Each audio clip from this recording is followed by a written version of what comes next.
भगवान ने गीता में कहा है, मनः मनुष्णाम बंध मोक्ष कारण। मन ही तो ऐसा साधन है। हर जीवात्मा मन से ही मुक्ति और बंधन की ओर जाते हैं। तो मन को गति करने के लिए तो मन को स्थिर करना पड़ता है। तो मन को स्थिर कैसे करें? तो मन को स्थिर करने के साधन, पहला साधन, मन के 3 साधन ज्ञान मार्ग में आता है, ध्यान, धारणा और योग। एक तो ध्यान द्वारा, ध्यान और धारणा से ही ध्यान लगता है, जिससे मन स्थिर होता है। ध्यान, धारणा,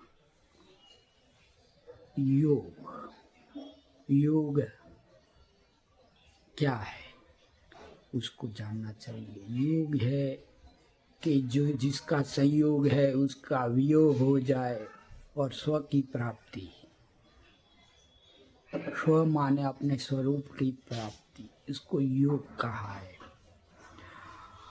ध्यान, धारणा और योग, श्रम, दम, तितिक्षा। श्रम, दम और तितिक्षा।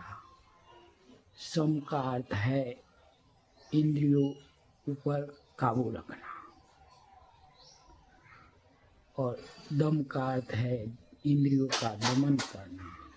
तितिक्षा अर्थ है उसे जानकर उसको वैराग्य में बदलना, उसको तितिक्षा कहते हैं। जिससे बुद्धि स्थिर होती है, और स्थिर बुद्धि ही गति करती है। बुद्धि का स्थिर कैसे कैसे करना है? एक तो योग मार्ग, एक कर्म मार्ग और एक भक्ति मार्ग है। भक्ति मार्ग में भाव के द्वारा बुद्धि स्थिर होती है, और कर्म मार्ग में कर्म के द्वारा बुद्धि स्थिर होती है, और ज्ञान मार्ग में ज्ञान से ही बुद्धि को स्थिर किया जाता है, और फिर वहाँ गति करती है। इसीलिए गति जब करती है जब बुद्धि स्थिर होती है। बुद्धि को स्थिर करो, वही योग में आरूढ़ बुद्धि मानी जाती है। योगारूढ़ जिसे कहा गया है, भगवान ने गीता में कहा, स्थिर बुद्धि वाला योगरूढ़ कहा जाता है।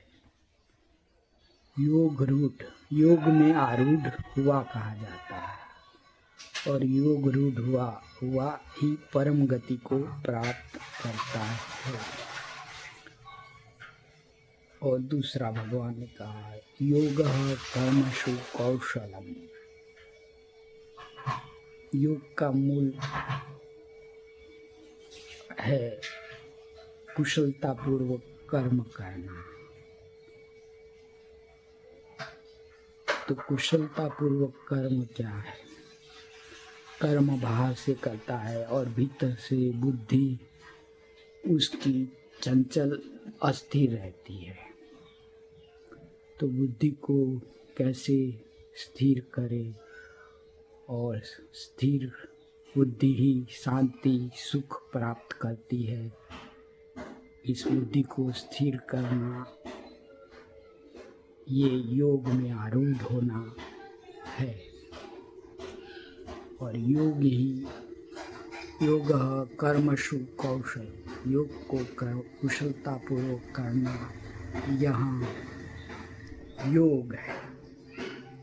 योग माने समझो स्वरूप की प्राप्ति, स्वयं को जानना, ये भी एक योग है। एक व्यक्त भाव एक अव्यक्त भाव में आता है, जैसे एक सगुण और निर्गुण उपासना में आता है। सगुण में साकार मूर्ति, भगवान की मूर्ति, भगवान की दिव्य लीलाओं का चिंतन